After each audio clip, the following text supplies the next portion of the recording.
Well, today I know two sets of couples that are celebrating their wedding anniversary. So I think it's appropriate to start going through Revelations and the marriage counseling and opinions that Jesus gave about his relationships with 7 of the churches. It's pretty tough to hear an evaluation. I've never been in marriage counseling, but I would imagine it's pretty tough to hear an evaluation done in love of where you need to fix things. Wow. But better now than later.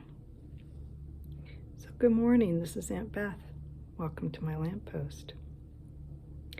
I have some study notes that if I figure out how to do it, I will post them once we get through the 7 different churches. But today we're just going to talk about the first church that's mentioned, Ephesus. And I think it's like the exams when you had in school.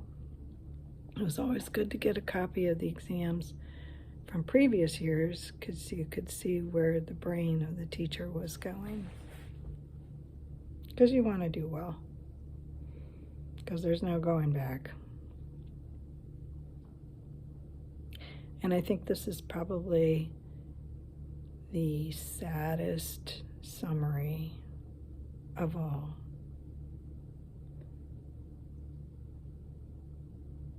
Because Jesus desperately loves us, but he is true and he is cannot deny himself, so he's giving us feedback. It's not shaking the fist, it's he really wants us to turn our lives around. And I think this is the saddest one, really. They're all sad, most of them. But Ephesians, they're doing all the right things. But his comment, you don't love me anymore. Wow, does that strike the heart? He says, I know your works. And it's interesting because when you go into the Greek, it's ergon, like ergonomics. I know where you're spending your energy. You're doing this, you're doing this, you're doing this. But you don't love me anymore.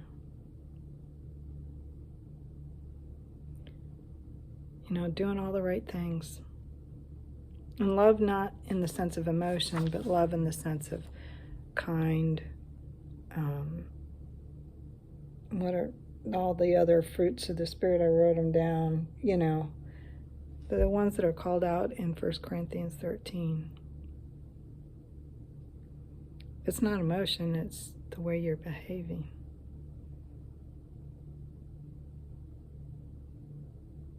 And that was the only thing they had, but a big thing.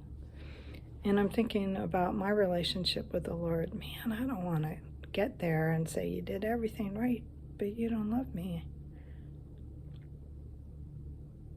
The Greek, and you have left your first love, left in the sense of to abandon or leave destitute, or to leave one by not taking as a companion, or in the sense of a husband divorcing a wife.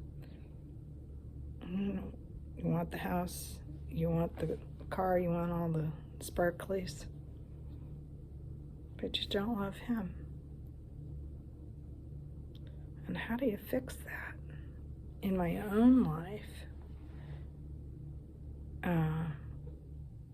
so that my relationship with the Lord isn't cold?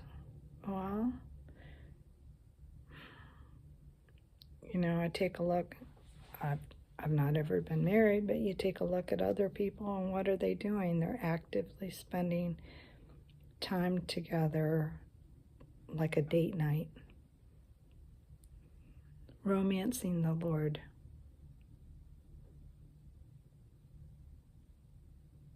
You can do all the stuff. But if we don't have a relationship with Him, or we've left it behind, well, so that's pretty sad. One of my bosses used to say, the main thing is to keep the main thing the main thing. The main thing is to keep the main thing the main thing. And here, the main thing is to love the Lord with all our heart, with all our mind, with all our strength. And then we'll be okay. So I have to take a look at where I'm spending my energy. I mean, the Lord knows, but am I auditing myself? Am I examining myself? Am I keeping the main thing the main thing? So, here's to a wonderful marriage between us and the Lord. Have a fabulous day. All God's best.